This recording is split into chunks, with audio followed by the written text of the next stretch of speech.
time. I can't remember. You have to have that energy of that girl that knocked on your dressing room door and be like, knock, knock, sir. I want to come on your train. And like, and I mean that that's not a euphemism, but it could be. not. It's not that. I don't know what I'm doing, but I'm doing my best.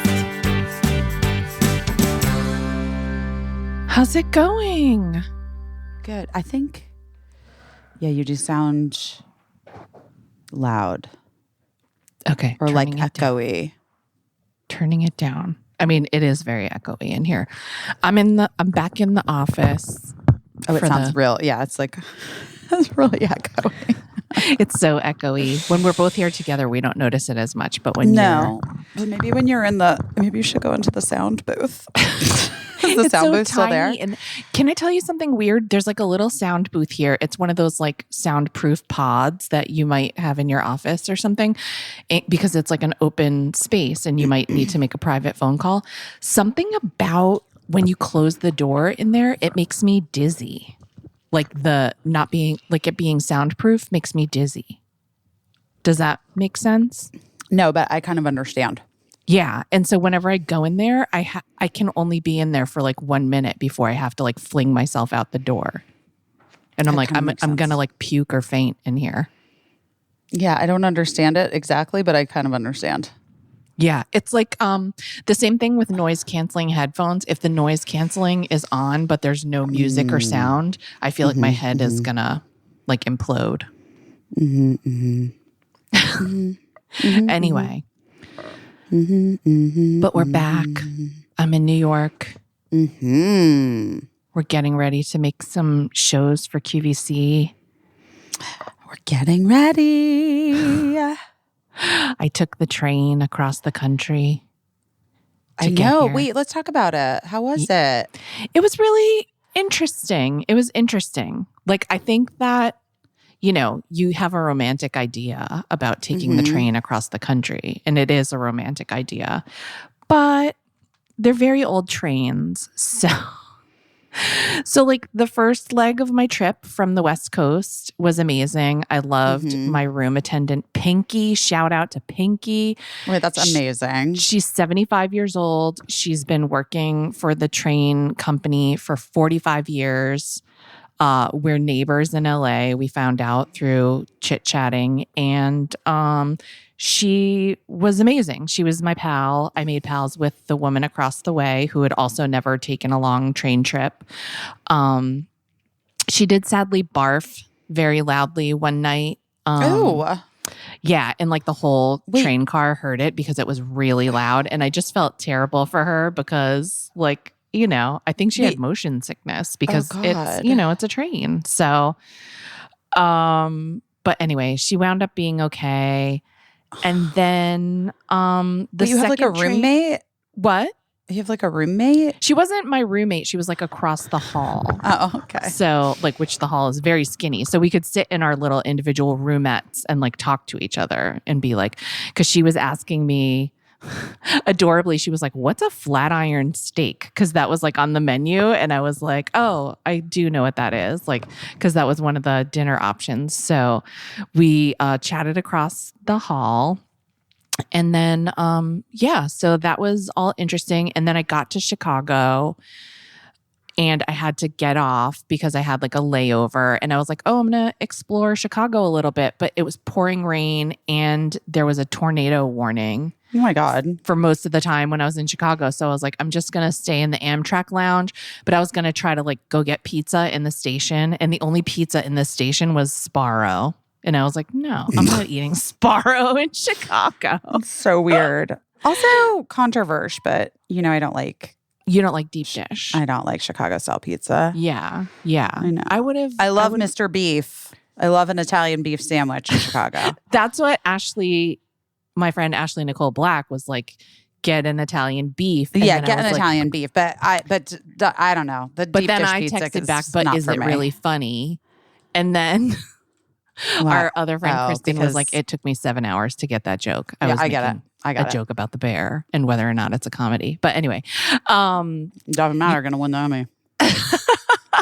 So I didn't eat anything except for like free fruit snacks or whatever in the Amtrak lounge. And then I got on my new train, which was a little bit of a different train. A train enthusiast explained to me why the train I was getting on from Chicago to New York was different. And it's because they had to be built different because East Coast tunnels already existed. And so they had to make the trains fit those tunnels. And so it was a little bit Wait, does different. that Instead of mean that being they on were this- like smaller or bigger? No, It- smaller probably, right? well, they were, I guess they're smaller in one way, but the train that I took from the West Coast to Chicago had 2 floors. So I was on an upper floor. The train I took from Chicago to New York only had 1 floor. So the room was much taller and it had like upper windows and lower windows. And that was kind of exciting. That's cool. Yeah, it was good. And I got on and my bed was already made up. And then our attendant came to tell us like, oh, we're having like a little wine and cheese meet and greet in the dining car. So I went to that with my across the hall neighbor, Tom, who was very nice. And we had our wine and cheese. And then when I went back to my room, it was pouring rain and like my room leaked like through the light on the top of the ceiling onto this like weird ancient toilet that was right next to the bed in that type of room. And I don't like that. I was like, it's not the best, but I also was just so tired and I like peeked my head out to see if I could see the attendant and I just didn't see him and I figured he was busy. So I just put towels down and like went to sleep and then it eventually stopped raining. And yeah. And then that was that. The dining car in that train was really, really nice though. Like it was like a real, like what you picture a dining car would be like. Oh, okay, wait. Now I figured I thought I was confused why my computer wasn't charging. I was like, oh no. But it's because the plug wasn't plugged in. Listen, that's the easiest to solve, right? Mm-hmm, totally. So, I do enjoy the really fancy train that I follow on Instagram that's in Europe. Yes. And I think that if I'm to do a train journey, it's going to be like that. Yeah, I think, Biz, I'm going to be honest. I think you would have gotten off at the first stop of this train. The first time that they gave us a fresh air break, I think you would have made a break for it and been like, hell no. Just because of like, I think that's probably right. We've talked about how you're a hotel changer sometimes and, this would not. Which is so funny because I wanted to change in London and I didn't. And I was just trying to do things differently. Why did you want to change? Because the bed was so small and oh, right. And I wanted like, I don't know, I wanted just like I just wanted something different, I think. I wanted like a place that had like a spa. Yeah. I understand. So I could get that. like a massage or use like a steam room or whatever. Yeah.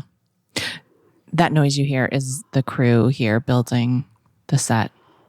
What made you decide not to change?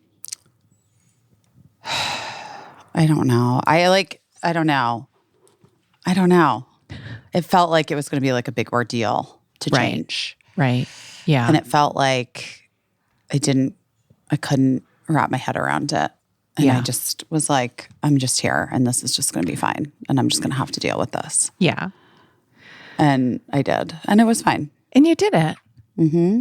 I feel like I don't remember a thing about the hotel room that I stayed in when I was in England. All I remember is that there was no good food available at the hotel. And it was during the time of mad cow disease. And I was like, the only thing I would want to eat on here is a hamburger. But I was scared to get it because of mad cow disease. Yeah. And I feel that. No one wants that. I definitely didn't want it. I didn't want so it. I think I got like ice cream or something which probably also could but I just ate ice cream. No, because it would have been pasteurized. Who knows? But it just wasn't. That's how young I was, where I was like, I can't think of anything I would want to eat except for this hamburger, but I can't have this hamburger I think they were even actually warning people, like, this is a risk that you're undertaking if you're eating a hamburger. And so I just had ice cream and was like, that'll do. Because I'm I was glad you made it. a child. Yeah. I don't know. Are you taking the train back at some point? I don't know if I would take the train back. I would imagine by the time I stay in New York for 2 months that I'd be in a bigger rush to get home. But who knows? We can't know. We until can't. We know. Yeah, we can't know. So we'll see. We'll see. How are you? I'm just fine. I'm just fine. It's been rainy across the country. That's what I've learned. That I brought the rain from LA to. Oh yeah, it was raining, Yeah. but it's nice. It's sunny today. It was just cold. It was cold out. What'd you do today? I had some calls and stuff, and I saw Ben Ross for lunch, and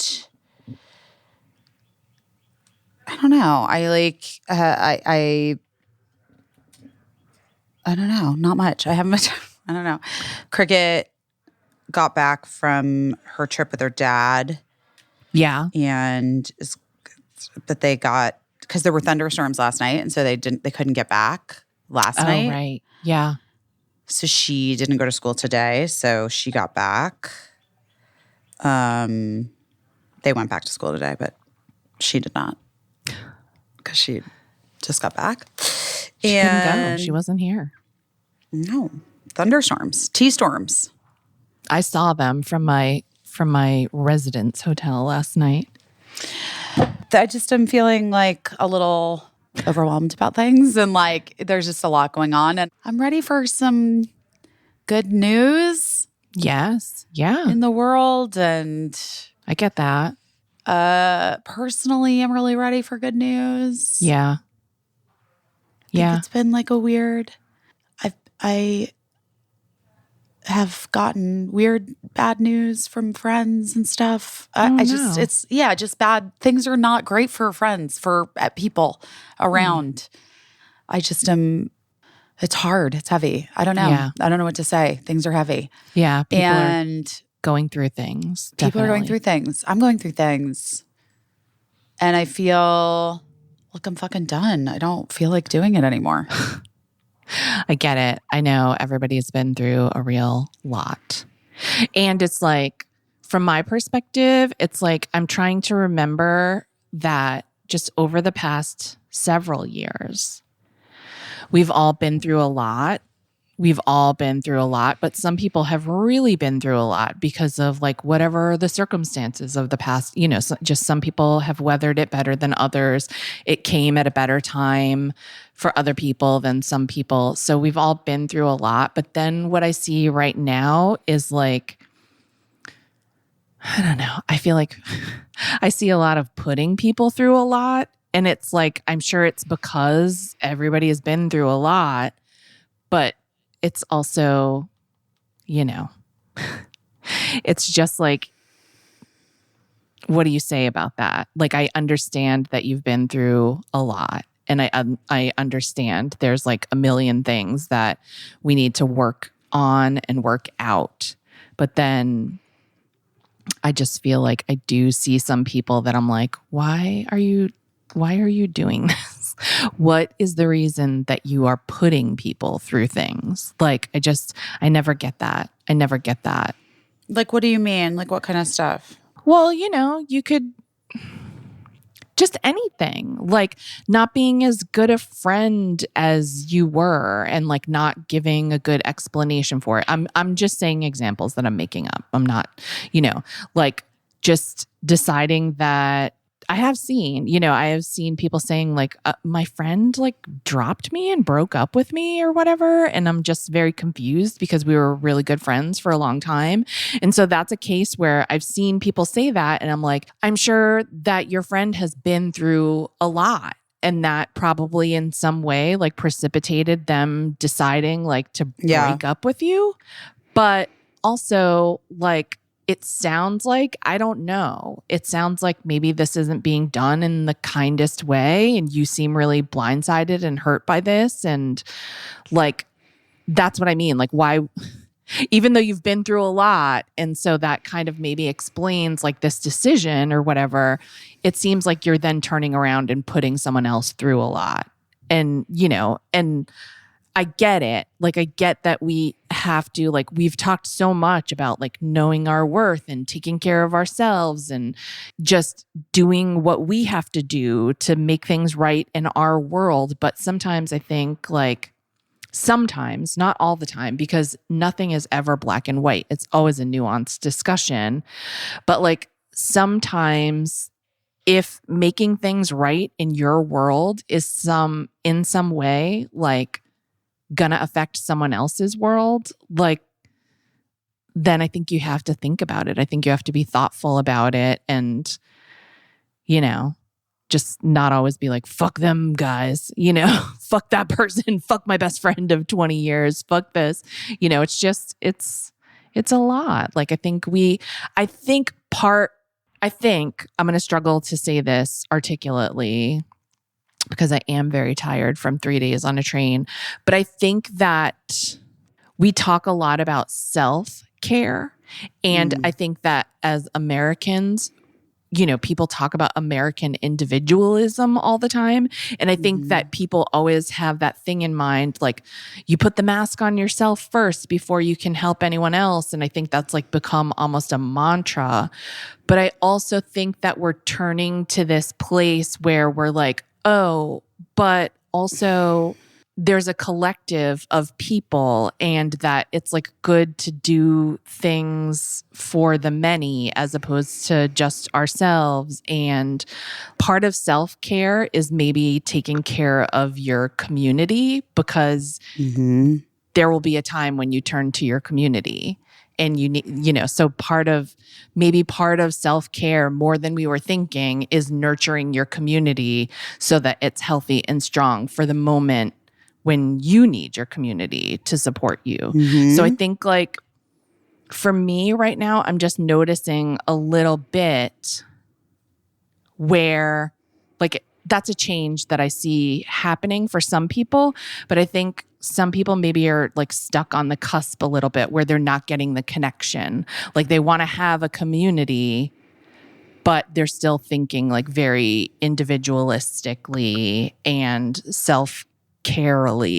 That's not a word, but you know what I mean? Like they're thinking very, very much just as one instead of like this collective or whatever. Well, And that's the whole thing though, a little bit about like therapy, TikTok, and Instagram, you know, is like, I think a lot of times people can take things as like just these unilateral ways of existing or being.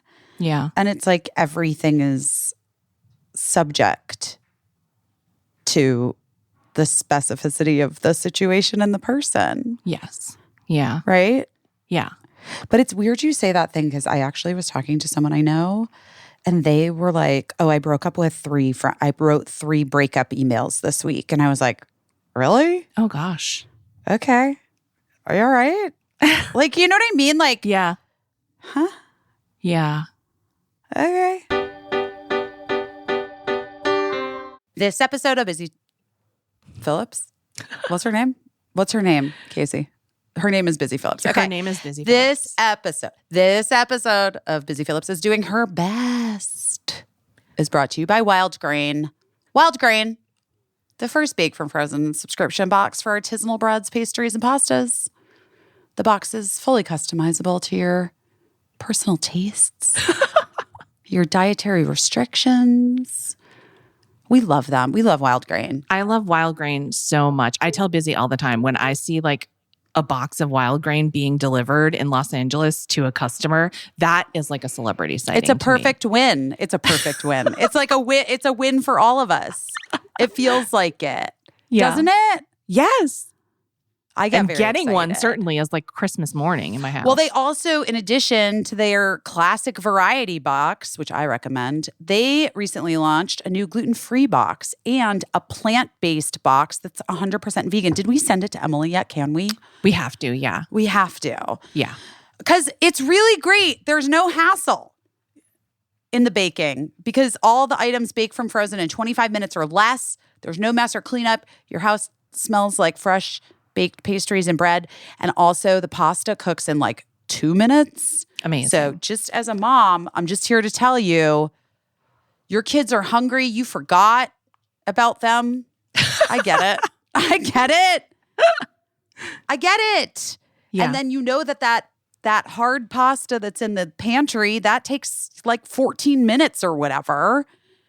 No one's putting up with that. Not so much with wild grain. Plus, you got to wait for the water to boil. Wild grain, fresh pastas, frozen, you plop it into that boiling water. It's like 2 minutes. It's so good. My kids love it. It's actually Cricket's favorite pasta. Of course. I have to keep it in the house. In fact, I'm thinking right now that's what I'm going to go downstairs and make for her right after this. Aw, lucky Chris. Yeah. I'll make a little turkey bolognese, which is just turkey and sauce. Yeah. And then just do those noodles. Okay. Anyway, guys, are you ready for quality and freshness? Are you ready to bring all your favorite carbs right to your doorstep? Yes, you are. I'm going to answer for you. Be sure to check out Wild Grain so you can begin building your own box of artisanal breads and pastas and pastries. And for a limited time, Wild Grain is offering our listeners $30 off the first box plus free croissants in every box when you go to wildgrain.com/busy to start your subscription. You heard us. Free croissants in every box. They're so good. So good. They are so good. And $30 off your first box when you go to wildgrain.com/busy. That's wildgrain.com/busy, or use promo code busy at the checkout. Oh my gosh, when I got my new package of Thrive that showed up, I got so excited about it. It's their 10th anniversary. So I got like a 10th anniversary. Me too. And it's got a little cute like makeup pouch. Yes, to Caissie, celebrate. do you want to should we do like a little giveaway? I'll give away my makeup pouch Yes, that would be to- amazing. to a listener. One that of would you be, guys. That would be amazing. You guys you'll figure it out on the Substack, Caissie. Okay? Got it. I'll give you some of the Thrive Cosmetics in the pouch, but not all of it because I want some of it. Half a pouch. Sorry. Could but be you get yours. the pouch. Could be yours. But Yes. I'll give you some of my faves, but like I do need my new mascaras because like that's very important to me because Yes. the Liquid Lash Extensions mascara, obviously it's legendary. Yeah. And by legendary, I mean it's legendary. It's the only one. Like It's the only one. It's like the only mascara that touches these here lashes at this point. Also because, a lot of people say when you get older, like your lashes like start to get, I don't know, shorter or I don't know, whatever. Yeah, I'm here to tell you it's true. Well, not for me because the way that this tubing mascara works, it does not damage my eyelashes at all. Yeah. And it like slides right off with the warm water and a washcloth. And Yes. it has very nourishing ingredients that really promote stronger and healthier looking lashes over time. And I have noticed a difference. And I'm just telling you, it's real. And It's also real. talking about the under eyes, I really appreciate not having to get black smudge from washing my eyes out of my under eyes. It just slides off and I just fling it in the garbage. Yeah. Yeah. And by the way, like we love, love, love the Liquid Lash Extensions, but also every single lip product I've ever gotten from Thrive is perfect. Perfect color, does a perfect job. I love every new thing that they come out with. I love more than the last. And the Brilliant Eye Brighteners, like I can't stop with those. I can't stop. No, I can't. I mean, that's what I put in my makeup bag when I'm traveling. I always have like 2 Brilliant Eye Brighteners because they are like an eyeshadow highlighter stick. And you can do it like on your eyelids, on your brow bone. You can do it on your cheeks. Like it really, really works for a lot of just like a very easy look. Yeah. Also, you're right. All those lip products are incredible. And I have been very into the Infinity waterproof eyeliner as well when I want to do a little cat eye if I'm doing a little like fancy eye. Yeah. Yeah. I just love it all and love what the company is all about. As you know, Thrive Causemetics gives back for every product purchase. Thrive Causemetics donates products and funds to help communities thrive, which it's right in the name, Thrive. Causemetics, CAUSEMETICS. And they're certified vegan, cruelty-free products. They've got clean, skin-loving ingredients. It's high performance. It's incredible. We like literally had the founder on, which we don't ever do, but we loved her because we love these products so much and we love the mission and we just love it all. Guys, that's just how it is, okay? Yeah. And we want you in. Get in. You got to get your new trusty favorites. And there's an exclusive set for our listeners. New customers can get the Liquid Lash Extensions Mascara and a mini size Brilliant Eye Brightener at a special set price with free shipping when you go to thrivecosmetics.com/best, thrivecosmetics.com/best, or save more with 20% off your first order at thrivecosmetics.com/best. That's Thrive Cosmetics, CAUSEMETICS.com/best for 20% off your first order. I've been having a rough moment. I'm just having a rough time. Yeah. I just don't feel great. Oh, honey, I'm sorry. I know, me too. It feels very tricky. Yeah. And I don't know what the answer is. Well, that's the thing too, is that's like, and I don't know the specifics because, you know, obviously we've just been talking about work and things like that. And work hasn't not been tricky either, you know, that's always tricky. So that's been the majority of what we've been spending our time when we're talking outside of the podcast about. And then there's other stuff too, where it's just like, I just ran into a woman on the street, by the way, walking back from lunch with Ben, who was a big fan of the podcast. Amanda? Is that her name? Hi, Amanda. Hi, Amanda.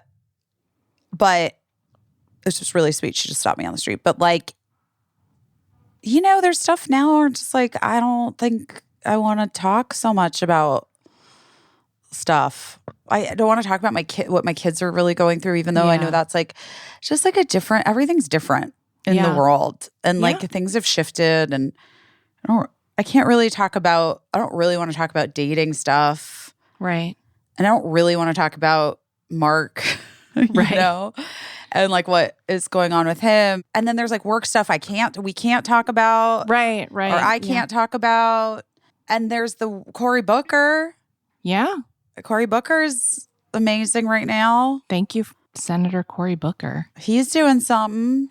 Yeah. Yeah. We're all watching The White Lotus. I just feel very like I was trying to like, I don't know. I think I said it to Mark. I don't know. Maybe I said it to Mark. I'm like, maybe I said it to fucking you. I just feel like fucking beat up. Yeah. And it feels kind of like never ending. And I feel so defeated. Yeah. And that's not that's not where I live. Right. Normally, ever.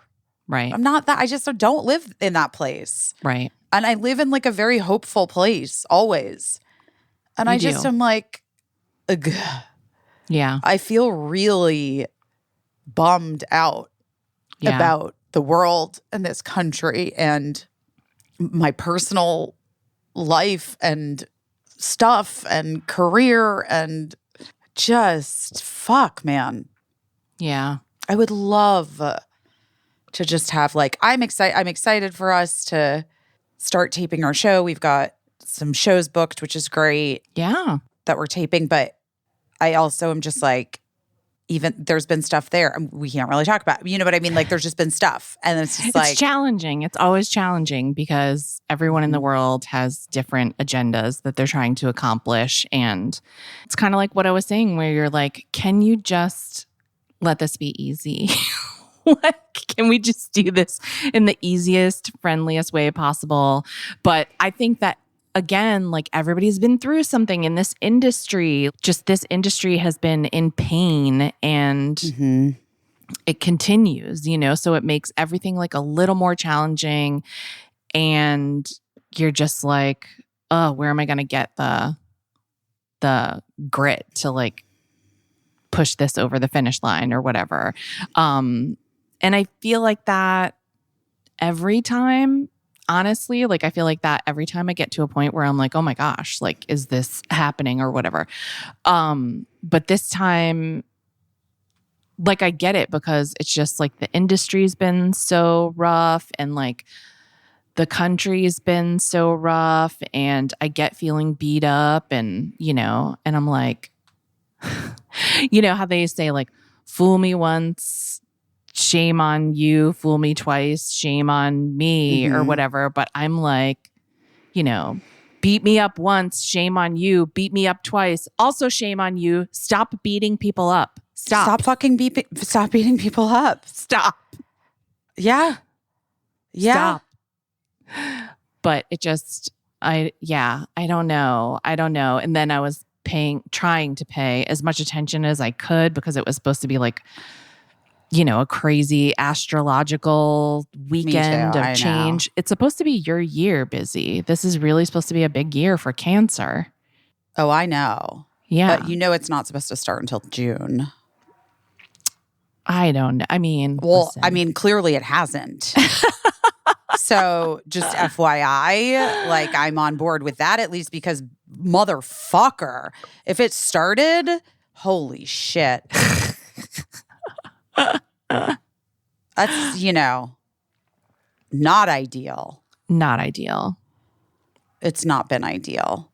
Aww, I'm sorry, buddy.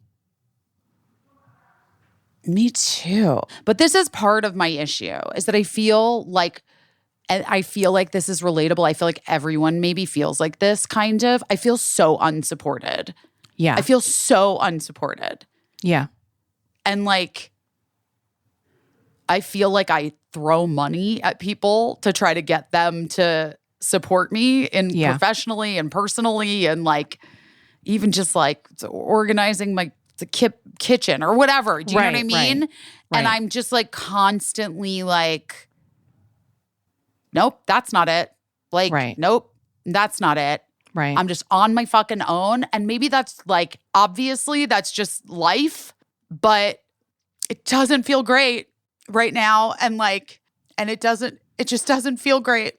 Yeah. And it's really hard. And like, I'm responsible for a lot of stuff that a lot of people benefit from. Yeah. And I don't know what the point is. I don't know why it doesn't feel worth it. I don't. Right. Well, that's what sucks, is that like all of the things, you're doing the things that you do because you love them. And also like, I think to some extent, and I would say for myself too, like I love working with other people, and that's part of the joy of like collaborating on something. But when collaboration starts to feel like a group project that you're doing on your own, then that's, I can identify with that feeling. It's not good. It's not good. Yeah. And I don't know, and it's honestly fucking, it's hard not to have a husband. Yeah. Yeah. It's fucking hard. It's hard not to, it just is. Yeah. It's hard not to have like a boyfriend or a partner, you know? And I know people right? Like my friends, I've had friends that have done it for years on their own. You're saying I've had friends who have done it for years, but it's also like, it's a couple things. Your life is different than your friends. And also you want something different in your life than, some of your friends may. Like some people may be perfectly happy without a partner and some people aren't, Yeah. I mean, it's just complicated, for me, I think. It's complicated for so many reasons. I'm a person who likes to have like somebody who's in it with me Right. privately. Right. And wait, can I just say one more thing? Yeah, say it. And I just think like a lot of times the stuff, like again, like nothing is like a unilateral fucking thing, right? But sometimes the stuff that you see like on the self-help TikTok or Instagram scrolls or whatever is just kind of bullshit. Like obviously I'm fine on my own. And like Yeah. obviously I have it all within myself and like blah, blah, blah. Right. But it's like different. Yeah. It's just different when you're a person and like we all have different expectations that are put on us. Right. We all have different lives, like you said. And like I actually happen to be a person where there's like a lot of expectations put on me by a lot of different people in a lot of different ways. Yeah. Varying from like people I don't fucking know at all. Right. And like organizations and and it's a lot. It's just fucking a lot. I just am feeling like and at this point with everything else in the world that's happening, I'm a little bit just like, I feel like throwing my hand. I feel like, what's the fucking point of any of it? I don't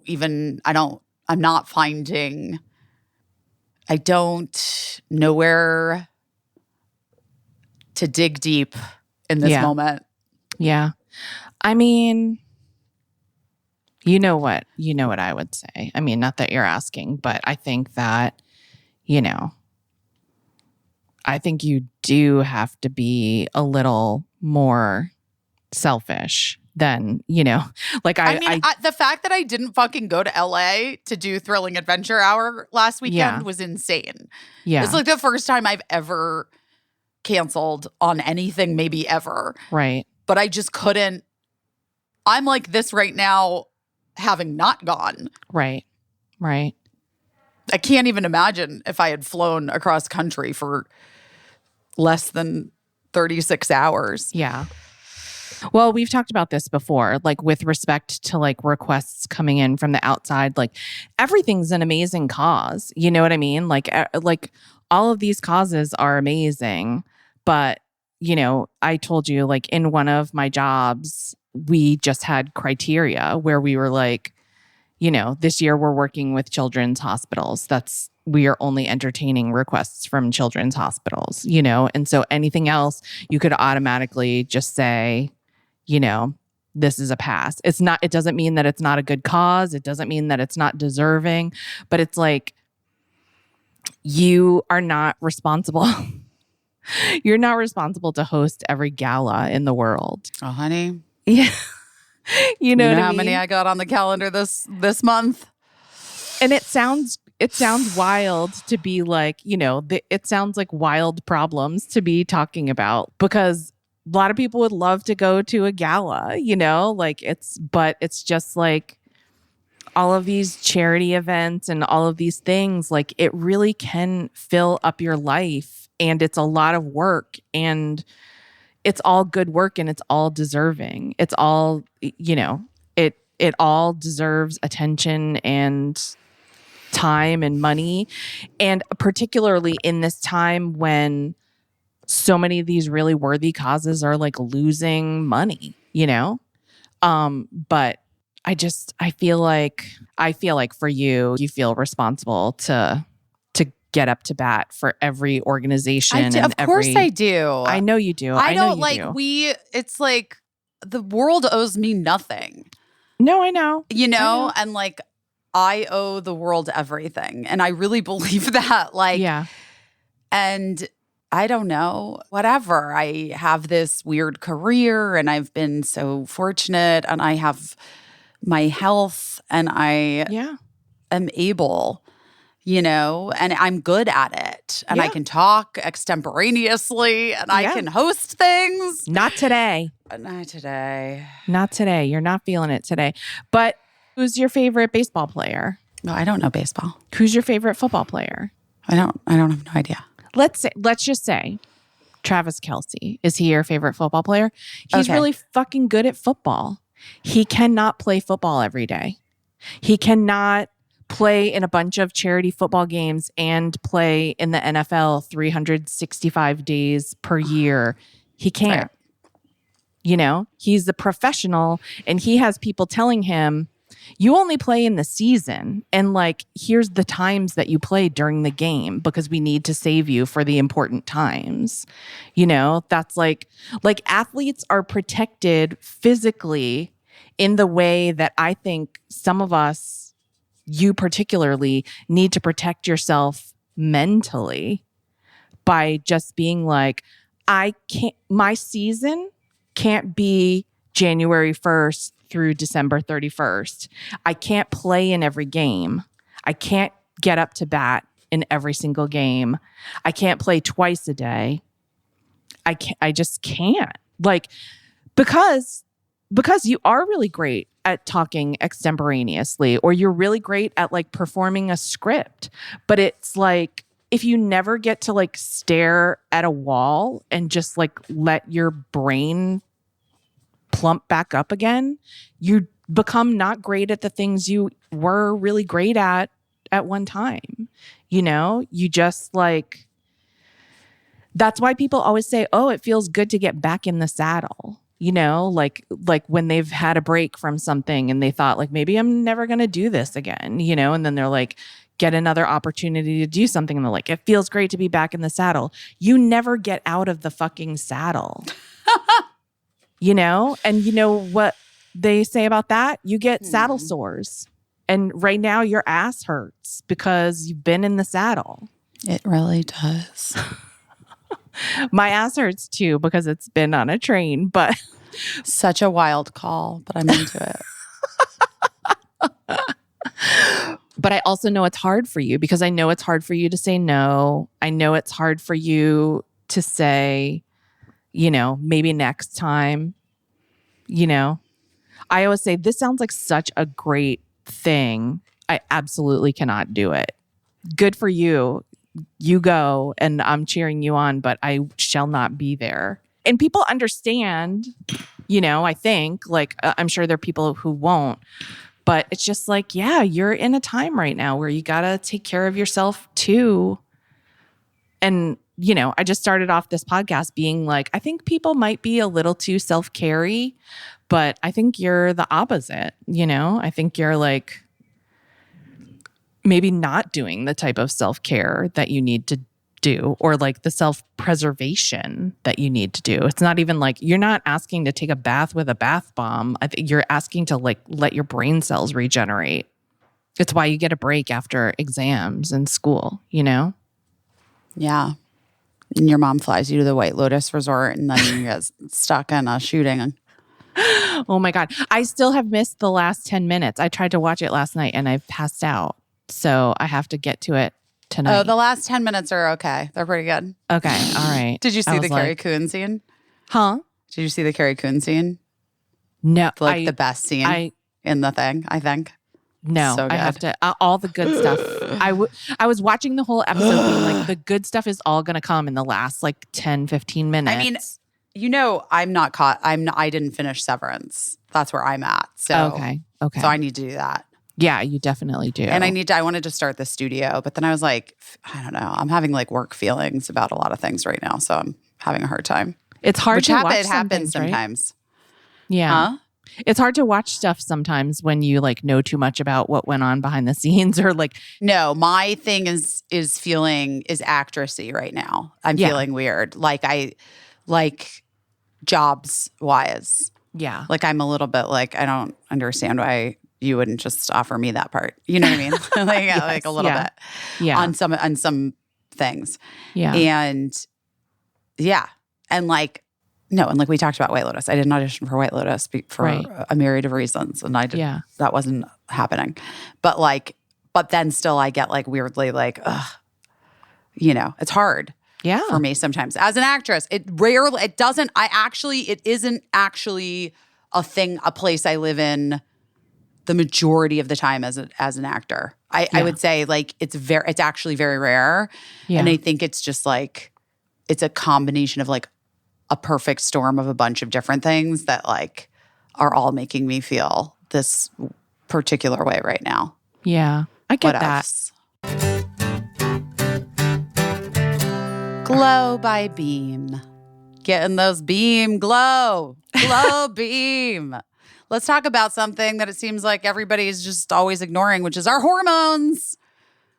I can't People are ignore ignoring. mine. I can't ignore my hormones. There's no chance. They're there. They're ready to be listened to. Right. Well, good news is Glow by Beam is helping me balance my hormones in a way that I really appreciate in this moment. Well, because hormone health is very important. It controls so many things: energy levels, mood, metabolism, sleep, skin health. When your hormones are balanced, you're strong, you're clear, you're in sync with your body. When they're out of whack, you can just feel terrible. Fatigue, mood swings, weight fluctuations, breakouts, brain fog. Come on, guys. Listen, one scoop. What if one scoop, just one scoop, could fill in the gaps and keep you feeling your best? Would you give it a shot? You should. I say yes. I say yes. Your body is constantly changing. Hormonal shifts and energy fluctuations and stress and hormone imbalances can be the root cause of issues, and it can affect every aspect of your life. And to really thrive, we need to fuel our bodies with the right nutrients, which is why Glow by Beam is something you got to try. It's a once daily hormone balancing blend for women that has made a huge improvement in our lives, in so many people's lives. And it's like 18 comprehensive active ingredients. Combined, they make a daily superpower that supports fluctuations in metabolism, immune function, collagen production, and more. Vitamins, minerals, natural antioxidants, all that good stuff that you know that you're supposed to be introducing into your routine. It's not always so easy, but you can just make one little delicious drink with one scoop of Beam. Plus, And added electrolytes, a yeah, little hydration boost. yeah. And it it's- comes in the form of a low sugar drink mix. It tastes good. It's hydrating your body. It's excellent. I have found Glow to be the simplest way to keep up with hormone health, hydration, and everything in between. You mix one scoop with 8 ounces of water. You shake. You can froth it up. You can stir it. You're good to go. Also, it enhances collagen production, which is very important. Just FYI. Yeah. I'm trying to grow my hair longer. I decided that's what I want to do. So I'm just saying, healthier hair, skin and nails, PMS, symptom relief, better sleep. And it really tastes good. It comes in blue raspberry, lemon ginger, and raspberry. And I actually really love it. I love the blue raspberry. It's my favorite. I would just drink it for the taste without It's any really of good. the other benefits. Well, because it helps me drink so- more water too. Exactly. Over 40,000 women have trusted Glow by Beam to support their hormone health. And now it's your turn, guys. Glow is here to help bring you back to balance, because balance isn't a luxury, it's essential. For a limited time, Beam is offering our listeners up to 35% off Glow. Just visit shopbeam.com/busy and use code busy at checkout. That's shop BEAM.com/busy. And don't forget to use code busy for your exclusive discount. Okay, I'm kind of obsessed with Dose. I have to tell you, I've been really taking it and I love it. I am too. No, I really love it. It tastes like sunshine to me. And, I really do care about my liver. Yeah, well, livers are important. It's the second largest organ in your body. It's responsible for over 500 functions. And for some reason, no one talks about liver health and it doesn't get attention, then it deserves attention. And over 30% of Americans have a sluggish liver, whatever that is. I think I have that. Well, you don't anymore, because Dose is on a mission to educate us all why it's important to maintain liver health. And their product is incredible, and it helps you do just that. It's a natural way to promote and maintain liver health. It's clinically supported, potent, and effective. And it tastes delicious. It really does. It and I'm really very does. into it. It's like and it's a bottled sunshine. science-backed formula that promotes liver function, aids digestion, eases bloating, boosts energy levels. And it has clinical results in a double-blind, placebo-controlled clinical trial. Dose for your liver lowered liver enzyme levels by 50% in 86% of participants. Amazing. But you stick with dose and you feel the benefits over time: more energy, better digestion, reduced bloating, healthier liver enzyme function, reduced brain fog, better sleep. One dose for your liver shot is equivalent to 17 shots of turmeric juice. Amazing. Wow. It's gluten-free, dairy-free, sugar-free, vegan. Guys, I'm obsessed. I love it. I actually really love it. And I've been doing my dose daily, my daily dose. I have been. I'm glad. Me too. Guys, save 30% on your first month of subscription by going to dosedaily.co/best or entering BEST at checkout. That's DOSEDAILY.co/best for 30% off your first month subscription. For me, Hollywood break, if you're trying to be a writer on something, depending on what it is, you have to do, if it's like comedy variety, you have to do like a writing sample. That's usually like, it's called a packet, and you write, they give you instructions for what they want you to write. And that is usually in the voice of the show that you're trying to work on. And then if you're trying to be a writer. Just FYI, we took open submissions for when we did our talk show, and we got hundreds and hundreds and hundreds, and we read them all, except if they spelled my name wrong. And then I was like, I'm not reading this one. Sorry.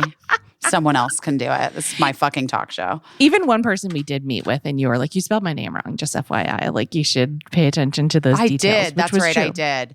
But I wouldn't read the packet. You read the packet and were like, you really should read this one. And then I read it. But yeah, so there's that. And then with scripted, you write something called like a spec script. And that's like, it's not for the show you're trying to work on. You just have some spec scripts, which are shows that you don't work on, but you write scripts for them to demonstrate that you can write scripts. And then they'll like. In the style of different shows. Right. So it's like, you would be like, here's my friend's spec script. Here's my... You'd write like an Abbott Elementary. Yeah, that's right Abbott. now. That's what I was trying to think of. I was trying to think of Abbott Elementary. Yes. That was the one that I was like, what's the biggest show that people love? It's Abbott You'd write Elementary. an Abbott Here's Elementary. an episode of The Bear. Yeah, that exactly. I wrote. But it's like they're just like these weird episodes that don't exist. Yes, and which is never weird will. because like most of these shows are kind of serialized at this point. But anyway, and then like the trends change. Like now they want to see original pilots and, things like your original idea. It's all complicated. All this to say, long story long, is that for me to write any of these things, I have to fall so far in love with the idea of having that job in order for me to like get it up enough to write the thing. And so in a different way, it's not the exact same way that you're feeling, I'm sure, but I have felt many times, I have fallen so hard in love with the idea of working on a particular thing in the writing of the thing. And I've gotten so many calls saying like, gosh, it was really close. It was down to you and this other guy. It's always down to you and this guy. And guess who always gets it? This guy. And it'll like the reasons why. I even had one time, this guy has passed away since, but I wrote a writing sample to write on this show a long time ago. And the head writer called me to let me know that I didn't get the job, which is really nice, by the way, because like a lot of people don't even fucking call you. When we did Busy Tonight, we let everyone know who wasn't getting the job, that they weren't getting the job. And so many people like actually were like, I started crying when I saw that because that's one of the only times I got the consideration of being told that I wasn't getting the job. Anyway. So insane. But shout out to Mary Bundy because she's the one that sent hundreds of emails to people with like feedback and saying like, thank you for trying to get this job. Anyway, I get this call from this guy and he's just like, you didn't get the job, but since we're on the phone, I'd love to give you like a little feedback on your submission, just, if you want to hear it. And I was like, okay, great. And then he's going through my submission. And as he's reading it, he like, a lot of credit to him. He was like, God, this is so great. I really love this. Is like such a great bit that you wrote. Like, I love this. It's so funny. And he was like, I don't know what. And then he was just like, I mean, overall, you'd be a really good fit for this show. And I like your writing. And like, I don't know why we just chose someone else. And I was like, honestly, that's the best feedback. That's the most honest feedback I've ever gotten. I don't know why we picked someone else. We just did. You know, I don't know why. It doesn't make any sense. I hate it. I hate it. I fucking hate it. I hate it. I hate it. I know. I hate it. I know. I don't want an arbitrary decision. Yeah. I want someone to be like, no, because you suck. Because you're bad. Right. Because it's not right. Right. I don't want somebody to be like, honestly, you're incredible. You're the best. And it's just, not going to happen. Well, that's a thing that we do hear a lot in this business too. Yes. Like how much someone loves you, but it just didn't work out or whatever. And then a lot of times it is bullshit. In the case of that guy, I felt like it wasn't bullshit because he sounded so surprised to be saying No, I actually don't think it was bullshit at all. Like the way that you're even telling the story, it feels it's very real. I remember losing a job once that I really, really wanted. I mean, this is 1 billion years ago. It was before I met Mark. Yeah. And the feedback when I lost the job was between me and one other girl. And the feedback when I lost the job was it was truly an arbitrary decision. And we just loved them both so much. And we just went with her. And we don't know why. It just is what it is. Yeah. Yeah. And I was like, no, absolutely not. No. Right. Right. Yeah. It's hard. It's really hard and it's heartbreaking. And then, then you do hear a lot of bullshit, which is just like, like we love you so much and we really want to be in the business of working with you and this isn't the right thing. And then you never fucking hear from that person again. And you're like, just like a modicum of honesty would be great. Like it just didn't speak to me, it just, I don't know. But then would I be here complaining about like a totally different thing if I'm like, people are fucking brutal and they just say like your writing's not good? Well, sometimes people are brutal and they say your writing's not good. Yeah. I was going to say I did get feedback one time where the person said, this to me reads like it's been written by someone who pays really close attention to this show and is just trying to write like a writer on this show. And I was like, yeah, that's what I did do. But I think they were saying it's also like so exhausting. It's like we want you to try, but don't try too hard. Yeah. And then I was like, I think you're trying to like shit on me and by saying, yeah, exactly what you're saying. And then don't think I didn't notice that like 2 of the things from my submission wound up on the show. And when of course, because I know everybody, when I like reached out to be like, hey, who wrote that thing that was on your show? Of course, it was the person telling me that I wrote like a person who paid close attention to the show, but shouldn't have paid that close of attention. And I'm like, well, it was good enough for you to steal 2 things out of it. So I guess congratulations. I don't know. But it's like, it's a weird fucking business, man. And it's really hard. It's hard to feel good about yourself because totally, when you're having a weird moment, it's like, who are you supposed to tell about it? You know what I mean? Like, because everybody is like, oh, poor you, you're not a famous actress. You're not. By the way, just to be clear, I'm really famous enough. Like the famous part is like, we're good. I have it handled. I'm like, I get stopped in the street. Like I'm very recognizable and people know me in other countries. I'm famous enough. I don't want to be more famous than I am. I really, really actually think the level of fame achieved, done. It's fine. We're good. We're good. I don't need any more. Yeah. I literally don't need any more. Yeah.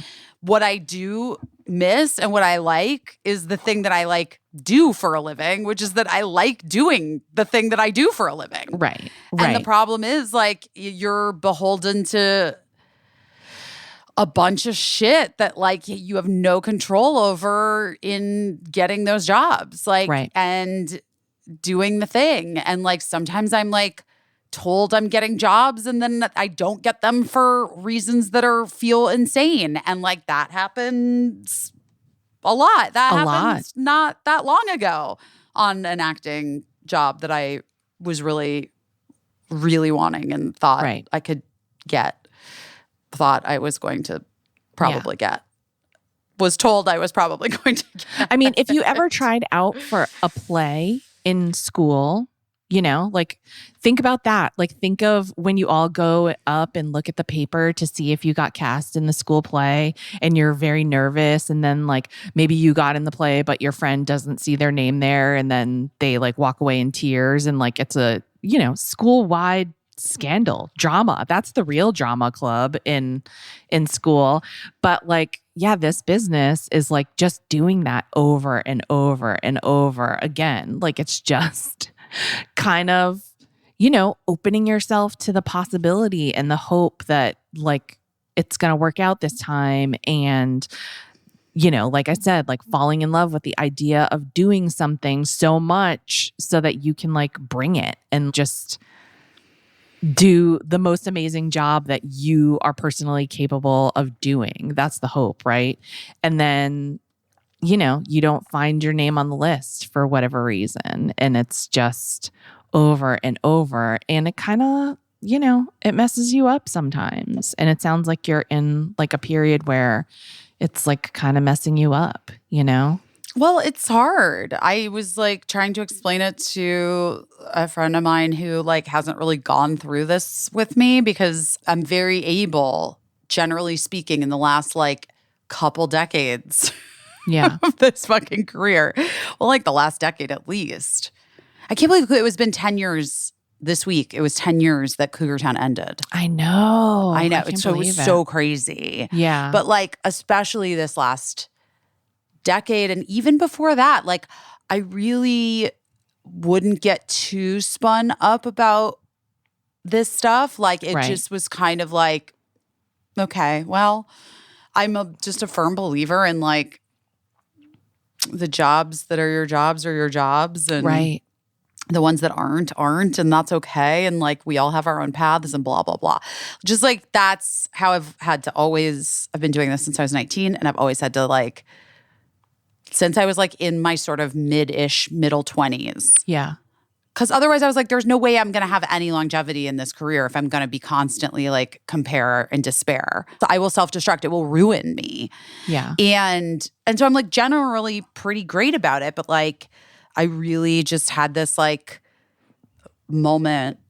I've been having this moment recently, and I'm like, and because I think it's just the perfect storm of all these other things and like feeling so unsupported in so many different ways, professionally and personally, that then I'm like, I'm able to just spin out and like focus on shit that is like, normally I wouldn't even be, I don't know. I wouldn't be watching a show being like, why didn't I get that fucking part? Like, that's just so not me. Right, It just right. isn't. Like, it's Yeah. just not who I am. Yeah. But I'm having a fucking beat. It's just, it is what it is. And it's like, Well, because there's a bunch of other shit too. And I'm just like, I guess that's it. It's like she's giving real pick-me energy, and I fucking hate it. Because you know why? You know who you never want to fucking pick? The pick-me girl. And like, and I think that that's what I realized early, like in my career, Yeah. was that there's no version of walking into an audition room with that energy of like, I want this job. This is, you know, like Right. you got to walk in there and you're like, this is what I'm doing. And if you want me for it, great. And if you don't, bless your heart. Like, Right. bless us all. Right. Good luck. Goodbye. And then what I was just going to say, I wasn't going to say pick me because I'm not that cool, but that's exactly right. We're expected not to give off pick me energy, but who doesn't want to be picked? Of course, everyone auditioning for something wants to be picked. You wouldn't do it if you, yeah, you know. but it's also just like, it's like in every aspect of our lives, we're all we're all asking all the time Everybody for wants somebody to pick us. Everybody And it's wants just like- someone to say like, I only want to hang out with you. There's no one else for me. Everybody who's interested in a romantic relationship wants someone to find them and say, nobody is better for me than you. Nobody. And I couldn't picture myself with anyone else. Everybody wants that, unless you don't. But I'm saying, like, if you want to be in a relationship, of course you want that. Anyway, my point is, like, you're supposed to not want the thing that you obviously really want. And I just think that you're being very honest right now. Like, there are times when you're like, why not me, though? You know, why wouldn't that be me? Well, that's what I'm feeling right now. That is, and Yeah. I am just like, fuck astrology right now, because I am like, I don't like, this isn't a shift for me in a place where I'm like, great, this is where I want to be. I don't want to feel like, why not me? But I feel like, why the fuck not me, dude? Yeah. Like, Yeah. I'm so sick of it. I get it. And I get feel it. like it across the goddamn board. Like, I can't get away from it right now. And I just am like, ugh, it's so gross. Yeah. And I pick me. And lots of, there's lots of, fuck, man. It just doesn't matter if, like, the people picking you are not the people that you want to pick you. And I Right. mean this, like, in every sense. Right. Yeah. No, I get it. I get it. I'm not just, like, talking about, like, fucking dating app or something. Like, I mean all of it. Like, Yeah. and Yeah. You want it and to be work. like the vision. Yeah. You know? Like, it's like, it's so weird. Like, I've had it with friends, like, I feel like I've given off energy. Like, I'm having a hard time with, like, my core friends or whatever. And then, like, someone will step in and, like, sometimes it works out. I don't know. I'm being, like, all over the place. Sometimes it works out and you're like, oh, you could be, like, one of my core friends, and, like, you're so happy for it. But then sometimes, like, somebody tries to step in to sort of, like, take up this place in your life, and you're like, you realize there's a reason why they weren't your core friend, because you don't have a lot in common. And then it's like you're in this weird position where you're just like, we're not, like, we don't have things to talk about or things to do together.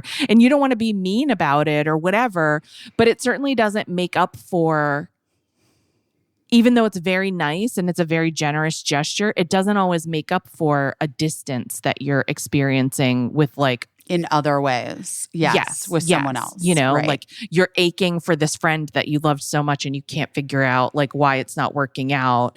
And then, like, just going to have cocktails with, like, anyone else doesn't fix it, Right. It doesn't fix it. And so, like, I found myself in that position. It's just hard. It's just hard.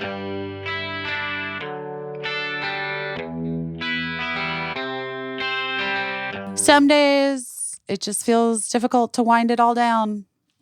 There's a lot going on. Yeah. There's a lot happening.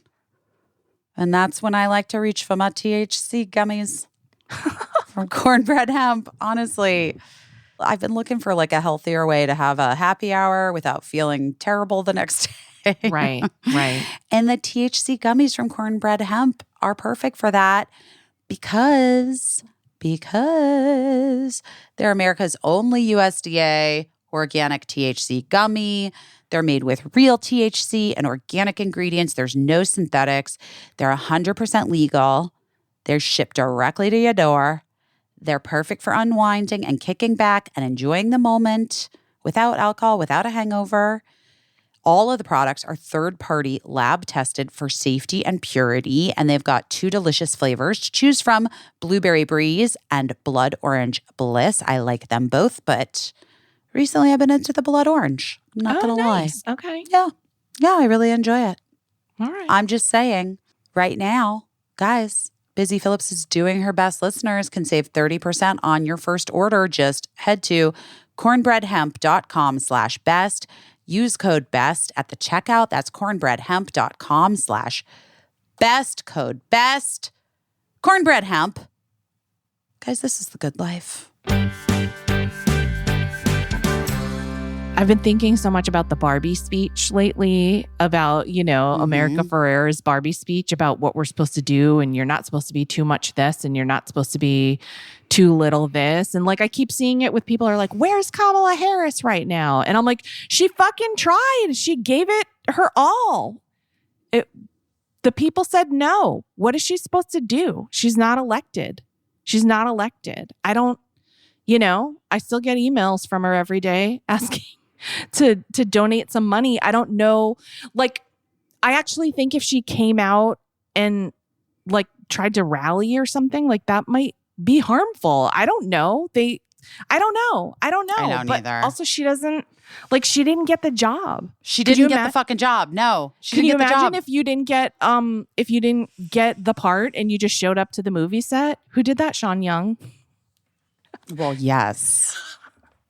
Yes. But like, can you imagine if you just like showed up anyway and you were like, no, listen, I'm still doing this, guys. No, but did I tell you that somebody did that to me once? No, tell me. Yeah, fucking crazy. Actually, it's a Cougar Town story. Oh so, my God. Speaking of the 10-year anniversary of Cougar Town, we were filming. I think it was actually the pilot. I was filming the pilot. Yeah. And I had Hollywood break. I had tested for it. And the story, I think, is in my book. And really, it was me and Eliza Coop. Okay. Who ended up being on Happy Endings the following season, but had been on Scrubs. And so Bill Lawrence had known her and worked with her really for like a couple years. Yeah. And she's great. And I think they kind of like wrote the part for Eliza, like with her in mind. Yeah. But then they were auditioning people and Court really liked my version of that character, which is, I think, different. Like Eliza and I are just very different actresses. Yeah. Like our comedy is just different. Yeah. And so we tested against each other, which means that you like go perform the scenes. I mean, it's different now. I don't even know if they do them really. They hardly do anything in person now. Yeah, if they do it taped. But it used to be, you guys, this is so weird. And I did this for so many, many years. It used to be that you would go in to these like auditoriums at studios and networks like Fox Studios or ABC Studios. And there would be all these executives sitting like in the theater seats. And then you would go in and the casting director would be in the front row with like the director, the creator of the show, whatever. And then there'd be like a chair like in the auditorium and they'd be like, this is Busy Phillips, everybody. And you'd be like, hi, hey, okay. She's reading for Lori. And then you read your scene, you perform your scene like just in this weird, sometimes it was like a big conference room, but most of the time it was like one of the little screening rooms that they would have on the studio lots. God. Yeah. And you would do your scene and then they'd be like, thanks everybody, bye. And then you'd leave. And like always, it's just like the weirdest process, I guess. Yeah. And if you have ever watched like DVD extras or whatever from TV shows that you love, a lot of times they have sometimes they have just like the audition tapes. Sometimes they've got the like actual testing, which is just, it's just so weird. Yeah. And before you go into the network, you sign your contract for the series. So like, it's like everything's negotiated, like what you're getting paid, that it's always like a 7-year contract, and what your raises will be, like how many episodes you're guaranteed, like all that shit is you sign it before you go in the room, because that way they're like, then if they're like, we want her, you can't negotiate. The negotiations are done, man. Right. So anyway, Cougar Town, there were like a bunch of girls at the studio test, which I was surprised about because I had heard from people, like from my agents and stuff, that it was really just me and Eliza. Yeah. That were like really in contention for it. Yeah. But you go to studio first and there were like 8 girls or so many girls testing for Lori. And I was like, that's weird, whatever, fine. Who cares? And then we went to studio, and it was like me and Eliza. That was it. I mean, Right. sorry, network after the next day or that afternoon. I don't remember. Yeah. And also, that's like, this story is in my book. It was like it was wild because Bill came and basically just told us that I was getting the part, Oh, God. and that Eliza was going to test for another TV show like right after our test, and she was getting that part, another pilot. Okay. And like, he had that information because he already had talked to that showrunner. Okay. And like, basically was like, he just came up and he was like, hey guys, so here's what's, because he loved her, and like they had worked together, and he felt like he knew that I was going to get the part, and he didn't want to like. He wanted to deliver a good news situation. I think so. And I think he kind of just wanted to take the pressure off of it, but it like was really funny and weird. And I've never had that experience before or since, but actually, obviously not since, because no one tests in the same way anymore. But, but I remember him walking away and Eliza being like, that was interesting. And I'm like, I know. Well, congratulations. And she's like, yeah, congratulations to you. I'm like, yeah. She's like, okay. All right. But then we had to still go in and do the audition in front of the executives. Oh my God. It was so crazy. So anyway, all this to say, I get the part. Yeah. I'm going to be Lori on Cougar Town. So exciting. And I'm filming the pilot, and we were in trailers that were like in like a weird parking lot somewhere in the valley. I don't remember what we were filming. I think it was the pilot. Anyway, if it wasn't the pilot, it was like one of the first episodes. Okay. And there was like a knock on my trailer door. And there was this girl there. And she was like, hi. And I was like, hey, can I help you? And she's like, well, no, are you playing Lori? And I was like, yes. And she's like, oh, cool. I auditioned for it. So I just wanted to see who they went with. Oh, God. And I was like, okay. Oh, my God. Okay. And then she's like, I mean, I'm just curious, like, have you worked a lot or like literally? And I was like, yeah. Yeah, I have. All right. So cool. Bye. And I saw the like base camp PA like start to come over because clearly like it was weird, like this girl, and she was like, can I help you, like whatever. Oh, God. And she's like, no, I'm good. And it was like a private parking lot for like LA Department of Power and Water or something, because like it was like where they park their trucks. I have like the craziest memory. Yeah, even though this is legit 16 years ago or whatever, 15 years ago. Oh my God. So it was like this private LA Department of Power and Water lot where they like keep their trucks, but like we were using it as our base camp. Yeah. So it was weird that she was in there because like you're not supposed, the public doesn't really have access to it. You know what I mean? And she was young. Like she wasn't, I was 29. Like she wasn't very old. Like she was in her 20s. Right. And so then I guess the PA ended up talking to her to just be like, what the fuck is happening? Kind of like, what is this? And like her uncle or dad or somebody, like someone in her family worked for the Department of Power and Water and like called her and they were like, oh my gosh, they're filming.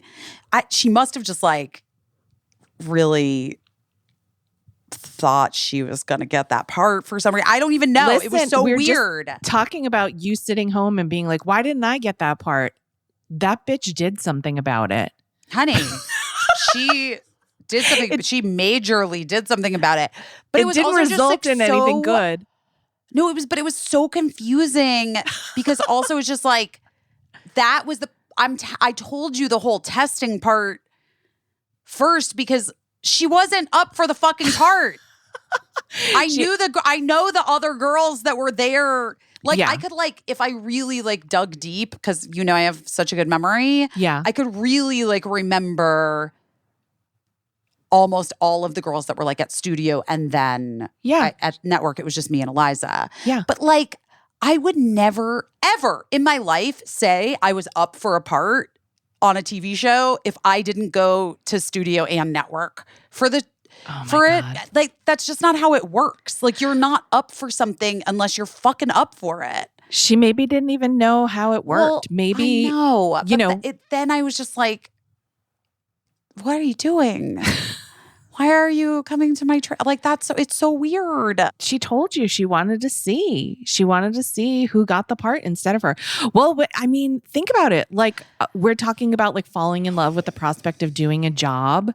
And like maybe she got the sides from her agent and like maybe she put herself on tape or something. And maybe to her that meant that she was up for it. You know, like maybe she really thought that, you know, who knows? But I give her like huge thumbs up for chutzpah, even though technically what she did was probably a crime. I don't know.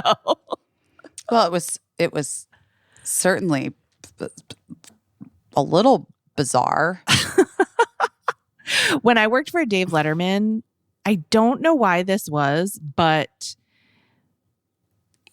I think it's because he just moved around New York City. Like his parking his car in a garage and like always walking to, people would see him out on the streets and people would never hesitate to come up to him and be like, I should get to sing my original song on your show or whatever. And like, props to him. Like he was very good at handling all of that all the time. But like, I also used to always say that I think there was something specific about him. Like I was like, you know how he would do those like funny like shimmies into the camera and like talk into the camera or whatever. I'd be like, I think you should stop doing that because I think you're like subliminally telling a certain type of person that it would be okay to like hide behind your car and pop out and try to audition to perform on the show or whatever. Like, yes. I think it's, I think people feel like you're talking to them, But so you see, long story long, that's where Kamala Harris is. She's not showing up to anyone's trailer, knocking on the door and saying, "Oh, I'm just seeing who got the job instead of me." Like she knows, She knows. I don't know what she could do, Anyway, that's a hilarious story. I'm glad that you told it in full detail. And I wonder whatever became of that woman. I wonder if she went on to be an actor. Who knows? Maybe she's on some fucking show now. We don't know. This is why you should always get the name of the person. I mean, that's so true. That accosts you, so you'll know.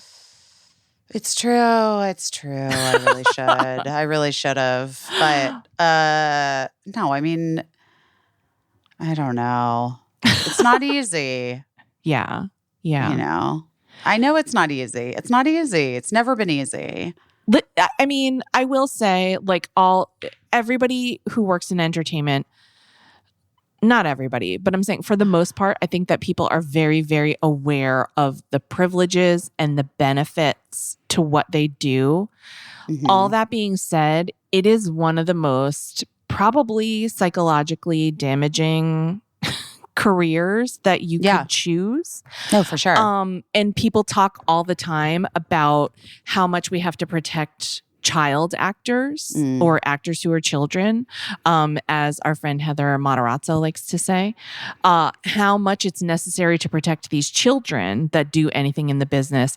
But all that protection that people are talking about is mostly like some of it's safety and education, but a lot of it is psychological protection for these kids. None of that psychological protection is offered to adults who do this. And like, okay, like you can go get your own therapist, whatever. But I'm just saying, like, this business doesn't traffic in like trying to protect anyone from absolutely breaking down and losing their fucking mind over how impossible everything is. Happens all the time. I mean, I literally think it happens a lot to people that they lose their minds a little bit, And like, even if you went to therapy, and a lot of performers do, like we have, Shrinking is an entire show based on a therapist that many performers were clients, Right. even if you went to therapy, for the most part, you would describe what your day to day is. And unless the person was very, like, had come from an entertainment background or whatever, most therapists or counselors would say, oh, what you're describing is fucking insane and toxic and you shouldn't do it. It's not good for you. It's not good for you. You know? So I think like most therapists would kind of be like, yeah, get out of that. Like save yourself, you know? But it's hard. It's hard. And I think what is especially hard, and what I'm hearing in your voice, Busy, is that you had a reason that you got into this. And it's that reason is that you love to perform, you love to make things, you love to have people react to your performance, and you know, and those are all the wonderful things. And then all these other things, when you make it, when you turn it into a business, which you need to do in order to be able to do it for a job and in order for there to be an industry, but all these things complicate your ability to just perform and be creative and be collaborative and make things. And that's the joy. And that's where I see you, like, you're doing pottery and like that's really meditative for you, and you're painting and, you know, just making these things because it's like nothing's tied to it. You know, nothing's tied to whether or not you can do it. Nobody can tell you you're not allowed to do it. Nobody can tell you that the funding for your pig pot fell through. You know, nobody can fire you from painting. Nothing. You don't have to audition for it. And you don't have to continue to audition for it. Because, by the way, like as nerve-wracking as auditioning or submitting a writing packet or a spec script for anything is, as nerve-wracking as that is, once you get the job, you still don't have the job, really, honestly, because anything can happen. They can make a change. It can get canceled. Totally. You can get cut out. Right. You can get cut out. It's nerve-wracking to audition, but like you're still fucking auditioning every minute that you're doing it. You never really got the job, you know? And it's why, like, I think that this aspect of my personality sometimes makes Busy nuts. But she's like, what's happening? And I'm like, here's what's supposed to happen. But I never trust anything until it's done. I never trust it until it's done. And I know that like to anyone that sounds like incredibly pessimistic, but it's like the way that I protect myself from self-destructing. Like, here's what people said they would do. You know, here's what everyone agreed to. And we all shook hands on it. Even some papers were signed. But until it actually has happened and it's in the past, until I can say that happened last week, I don't trust it. I don't believe it.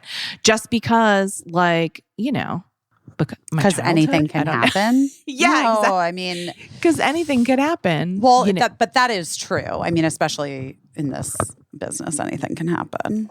Yeah, you know, and like you'll always get a hell of a story for why it went sideways, you know, and sometimes maybe it's true, sometimes it's total bullshit, and it's a weird place to live, you know? It's like the frustrations that anyone feels in any kind of workplace where you're just like asked to jump through hoops that don't make a lot of sense to you, and you're not trusted and you're not valued, and you know, the thing that, like, okay, so my husband works like a certain type of job. All of you know the type of job that he does. I know the job that I do.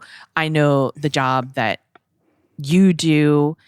But then when I'm like talking to, you know, people that work on this cross-country train, I'm like, oh, all jobs are the same.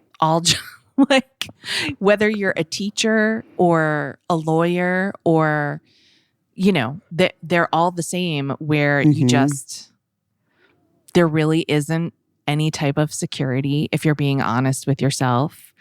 There's not value or trust placed on what you're doing. You're always replaceable by something, whether it's another person waiting in the wings or knocking on your trailer door, or whether it's AI now in case, or like fucking robots, you know, delivering food. Like my son's out doing DoorDash like to make extra money, my older son Eli, and he's like, but I'm seeing like more and more robots like out on the street doing the same deliveries, and I'm like, oh, it won't be long before like I'm not even needed to do this. So it's really hard. It's really hard to feel like, fuck, I chose this because like it gives me joy. I like to make things, And one of the things that's so cool about working in television or movies, if you can break in and you can work on a television show or a movie that's like successful,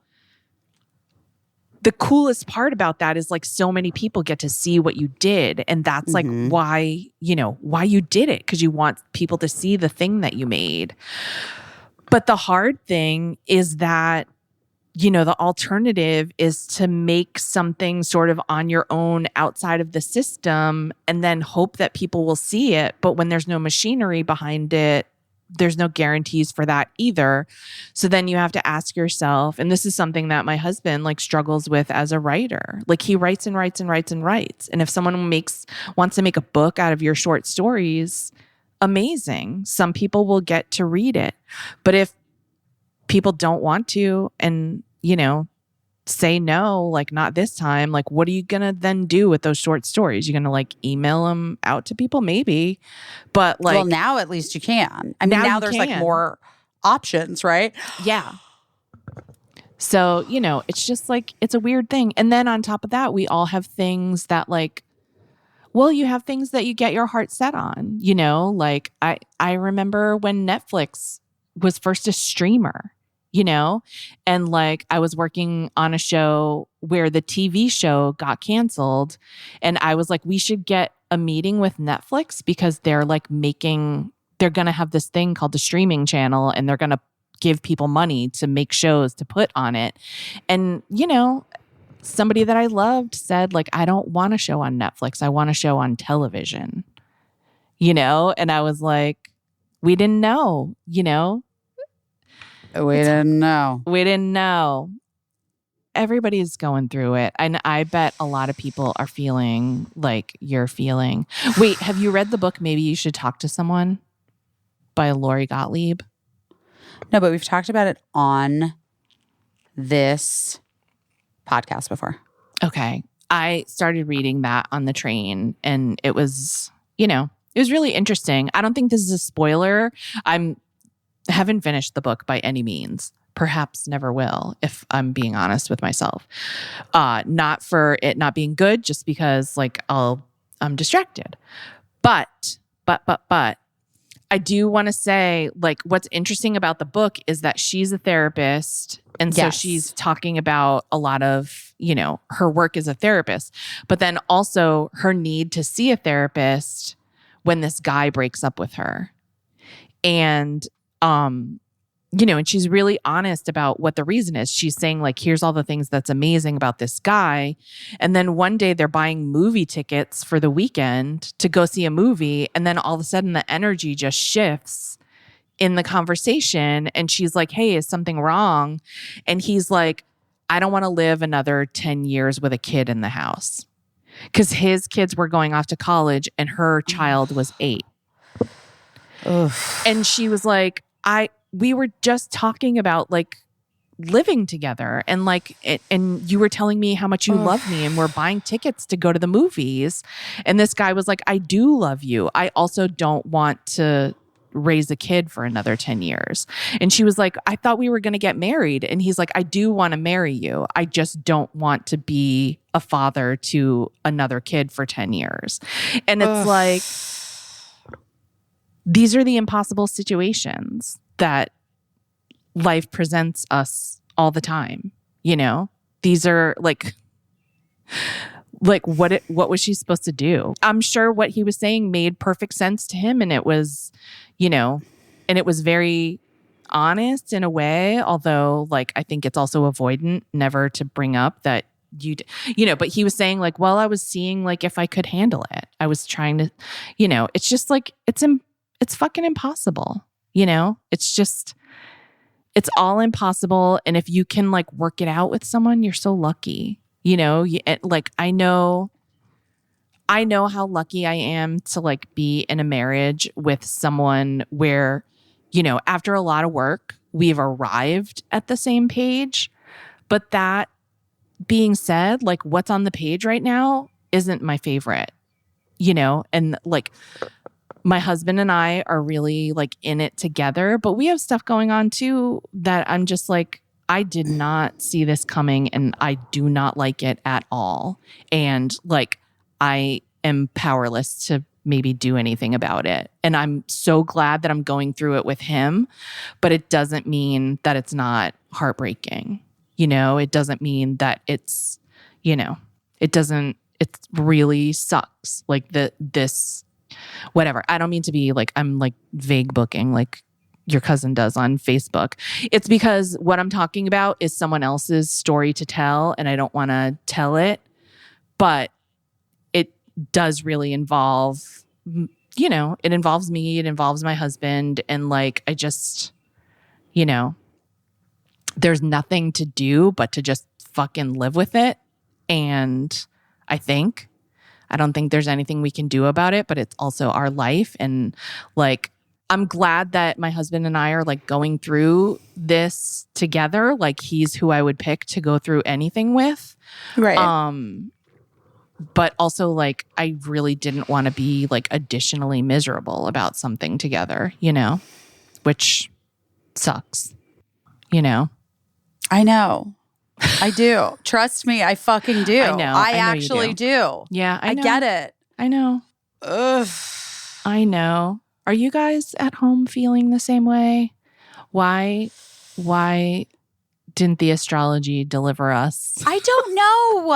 I don't know. Deliver us something. Maybe something happened that we're just not aware of, or maybe the beginnings of something happened, or maybe astrology is bullshit. I don't know. I don't know. But like, I feel like, oh God. But I was like, I was on a cross-country train during the eclipse. I really thought some like Peggy Sue got married shit would happen to me. I thought I'd go back in time and fix something or something. I'm ready. Let's do it. Witches assemble. Oh my gosh. I just am like, gah. I know. Guys, we're here for you. I just want you to know, I'm sorry that I cried a lot. I apologize. You can know what cry. I mean? Although, No, it's you've been trying not to cry annoying. because of that under eyes. I know. Okay, I'm going to tell you something now. What? A friend of mine got one of those lasers, the CO2 laser, Okay. in which it's like so legit, Yeah. guys, that like you have to like basically be put under Right. to get it done to your Yeah. face. Yeah. But you have all seen, I'm sure you've all seen it. Yes. The point is, it looks fucking amazing. That's what I want to get done. And I want to do, let's do it. Let's do it. Let's do it together. I want to get that done because I know was a like, place to go. okay, I was I know a looking into person. it and I was like, it's kind of expensive. And I then think someone, we're doing it. I just am telling you, I like, this is a woman I know, Okay. Yeah. who told me about it before. So I really was looking Yeah. before and then saw the after. And you were like, that's it. I'm in. And she also said that the recovery for her, because they tell you like 7 to 10 days or whatever. And she was like, she has kids. Like, she's like, I felt like I could leave the house after like day 5. Okay. But I That's not have bad. seen some things online that are scary. Okay. But All maybe right. she just healed well or Right. whatever. Well, But I she was going like, to say, I talked to my LA dermatologist who isn't like, I love my New York dermatologist. I might just go see her for funsies while I'm here. But I asked the dermatologist I was seeing in LA about the CO2 laser for under my eyes, because that's really like the place where I just feel like it's just, there's a lot happening there that I would like to forestall for a little while, if I'm being honest. Like just the way when I look at my own face, I want to feel happy and I don't love that. And so I was like, do you know anyone that does CO2 laser? And then like it's kind of expensive in LA, whatever, blah, blah, blah. And then the dermatologist was like, people do the CO2 laser. She was like, or also they do something called a phenol peel. Have you ever heard of that? That's like a Yes. really, and she was Mhm. like, it could potentially kind of do the same thing as the CO2 laser. She was like, but you have to be careful because it can sometimes give you a heart attack getting that Yeah, no. peel. No, you And I don't was want like, that peel. I don't think I want a heart attack. No. That's no. We're not doing And I that. was like, I don't know if she's warning me because she's like, listen, if anyone was going to have a heart attack, it might be you. I don't know. But I'm just like, I don't think I want to put a chemical on my face that's going to make me have a heart attack because I'm so stressed out. Can I tell you something? What? That's not for us. No. I'm like the little zaps. If you give me 3 zaps and I start to feel a heart attack coming on, I can stop you. But if you cover my whole face in acid and I start to feel a heart attack, there's no way you can get all that acid off your face to stop a heart attack. You're having it. That's it. That's it. Can I tell you something? This is totally not the same thing at all. By the way, guys, if you think I'm aging well, I just really, really have to point to consistent facials in my life. Sure. Like, and I have been seeing more and more online on my Instagram and TikTok or For You pages and stuff, more dermatologists being like, consistent facials. Yeah. Like, I'm telling you, it makes a huge fucking difference in For your sure. skin. It just does. For sure. If you're able to, do it as frequently as you can, is all I'm saying. Or study how to give yourself a facial if like. Yeah, but there's kind of nothing like, because they have, if you can go to a place that has like the microcurrent machine For and sure. the like, what's that one that you can't get at home where like if you have a pimple, they put it on you. It's like, it looks like, you know what it looks like? It looks like one of those lightning ball Oh, the plasma thing. Yeah. things that like you use when kids used to have them, like the I have balls, and you would that put at your my hand house. on it. Yeah. And it looks like a little lightning and it gives you like a little Uh-huh. zappy on your face. Yeah, but it's called something. Yeah. Whatever. It's- The point being, guys, I used to have a woman that would give me this thing called the hot peel. Yeah. And I think it had like, I know it had cayenne in it and it had Oh my something God. else in it. Like, Yeah. oh my God, what is that vitamin that like causes your blood to rush? Niacin. Yes, it had niacin in it. So I know it had, I think it had like cayenne, I think, and niacin. Okay. And she would put it on my face. And when I tell you, depending on the strength that she would do, when I tell you that I know what that heart attack feeling is, because it would panic me so intensely Yeah. when it burned and the blood would like rush to my Yeah. face, I would feel like my stomach would drop and I would feel so unbelievably panicked. Yeah. So I kind of get it, is all I'm saying. And that was just like a peel in a facialist's office. Do you know what I mean? Like Yeah. that wasn't even a real thing. It was just a peel that a facialist. Yeah. Not like this Could give me. full, like Not like in a doctor's office, you're gonna. it looks like Indiana Jones when the person's like face melts off and they just take off a whole mask of your face after. I don't know. And then you're Hey just guys, like, if a anyone snail has fell gotten out the of a heart shell. attack, if anyone out there has gotten the heart attack peel, will you reach out? Because Send we us a want picture. to hear from you. Did you have a heart attack? If you've had the CO2 laser, for me specifically around your eyes, I want to see your before and after. Please email us. Wait, do you if- know about the contact lenses though for the CO2 in your eyes? Yeah, but I don't care. It doesn't matter to Okay. me. Okay. Because you know what? I had contacts for so long because my eyes were so bad for so long. But they're You metal know? contact lenses. I know, but I don't care. I literally can put anything in my eyes. I'm like not even. And they do it for you. And also, I'm pretty sure I'm just going to be put under. Yeah. This all sounds right. Or This- not put under, but it's like, it's like what you get when you get a colonoscopy. Right. A little Right. propofol. Right. You're not like intubated. Right. It's not like plastic surgery. They just like let you sleep. Right. Yeah. Okay.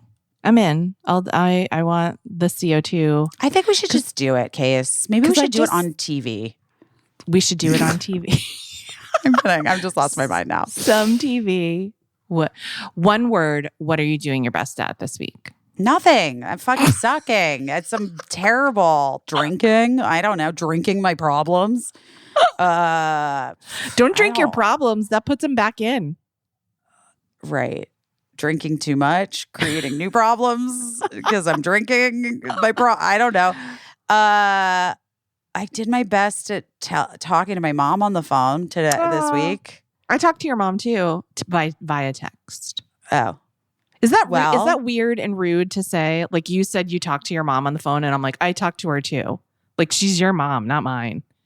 no, it's fine. She's everybody's mom. And also, I did do my best at that. I Yeah. knew that she really wanted to talk to me. It had been a long time, and Yeah, I hadn't filled her in on what was going on in life. yeah, And I knew she was very concerned, curious, interested, yeah, and I really did my best. I really talked to her for a long time. yeah. Oh, that's good. I feel like your mom very kindly will once in a while shoot me a text because Because 'Cause, she's everybody's mom. I need that mom energy in my life. So yeah, Yeah, she's good at that too. very sweet. Wait, so tell me what you're doing your best at. I mean, I think it was kind of not brave, but interesting to take a train across the country. I would not say brave. not knowing what to expect at all. And yeah, it was interesting and weird and great in many ways. My friends are teasing me that I'm going to become a train influencer. Which I think Well, would if you be- get invited on that fucking Belmont, I literally matched with a guy on Raya because he is the person that is the managing director of that train. Are you going to go out with him? I mean, if I get on that train, yeah. I think he'll get you on the train. I don't know. We'll see. I don't know if he liked me. I can't remember if we matched or if I just saw him and liked him. I can't remember. You have to have that energy of the girl that I knocked know. on your dressing room door and be like, knock, knock, sir. I want to come on your train. And and I maybe, mean that that's not a euphemism, but it could be. not. It's not. Oh my gosh, guys, we love you. Thanks for listening to us. We owe you a Thanks for copay listening now. to us complain. We owe everyone A copay. a copay, $20. $20. How much is it? Well, mine is 20 for therapy.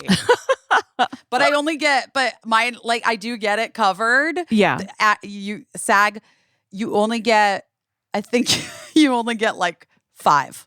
Yeah, they're your problems are only 5 Yeah, I think you sessions. get 5 sessions and it's $25 copay. They're what actor could need more than 5 sessions? Yeah. And not one therapist that I've ever seen has taken insurance. Oh my God. So bless. Bless us, everyone.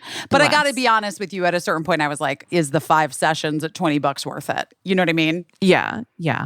Maybe that's okay. Maybe I'll just.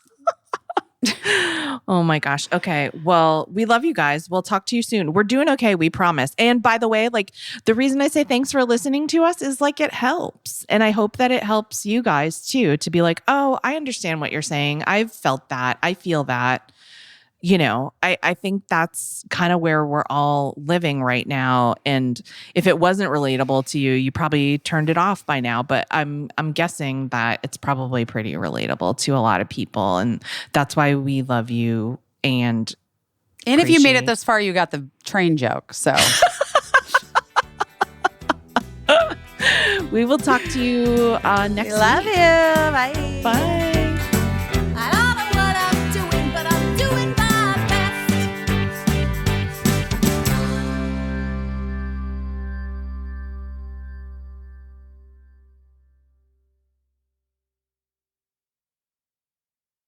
Oh no.